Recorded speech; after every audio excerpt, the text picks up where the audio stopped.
going on, people of the internet? My name is Creation, and as you probably know, DICE has released the Dragon Teeth weapons for testing on CTE servers. So this starts our first coverage of those weapons, and to start it all off, I wanted to do something that was very appealing to the eye, and that was the MPX submachine gun. This gun in real life was the first to be able to change the barrel length, the caliber, and stock configuration in the field, so the user will be able to better acquire the gun for a mission. Now unfortunately, these features did not make an appearance in Battlefield 4, but instead DICE pre-configured it with a shoulder stock and .40 S.W.A.T rounds. Now a little question that I have always asked myself in the back of my head was, does these pre-configured things that already come with the gun affect its performance? Because you're not able to change the shoulder stock, but something you notice immediately is that the MPX has a great spread, and that becomes more of a positive factor when you factor in that it fires at around 850 RPM, which is pretty fast. Of course, it's not the fastest, and you're not going to snap and win gunfights like you would with the FAMAS if you were to get the jump on someone. But if you're insanely accurate and you try to put all your bullets down on someone, you are able to drop someone pretty fast, and you may be able to take out another guy who may want to seek team revenge for his down teammate. In my personal opinion, this is a really good submachine gun. Of course, it's not overpowered, but it's not too underpowered either.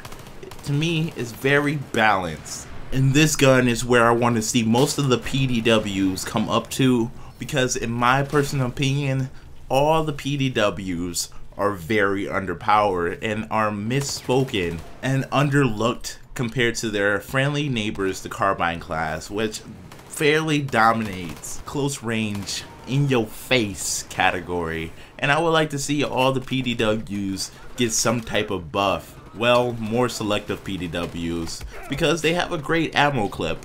Unfortunately, the MPX only rocks a 25 magazine, which is pretty small when you consider the fire rate, but I'm guessing that was put in for balance, and I'm also guessing that the bullet caliber is locked for balance, because the gun supports other caliber bullets such as the 9mm NATO rounds or the .357 SIG rounds. And unfortunately, which I saw brought back in Battlefield Hardline, extended mags are totally gone for Battlefield 4, so there is no way to open up a little bit more capacity for your magazine. And I feel like that's what this PDW needs to compete with some of those carbines and assault rifles. Now, I'm not saying make this PDW assault rifle, but it could use a buff in how much bullets it carries. Overall, I had a really good time playing with the submachine gun. It was a really nice touch to the game. What made me really interested in the submachine gun itself was just the way it looked at first. It looked a lot like the M5K from Battlefield 3, and I really wanted to test it. Then I saw that it had a shoulder stock, and it doesn't look that way. It's a very odd gun, one that doesn't even have an iron sight, and that is not a bug. But the M5K was pretty awesome. DICE, please bring it back. Also the AN-94, since we're just throwing weapons that we want back in Battlefield 4 out anyway. So, very nice submachine gun, the MPX. Definitely one of the most balanced PDWs in the game. And I hope in the next full-fledged Battlefield game made by DICE that they step up customization. Make it so that we can configure the bullet caliber and also take on and off the stock, because I personally, the PDWs with a lot more recoil but a higher fire rate to actually compensate for that. We should just rename the whole class to the FAMAS class.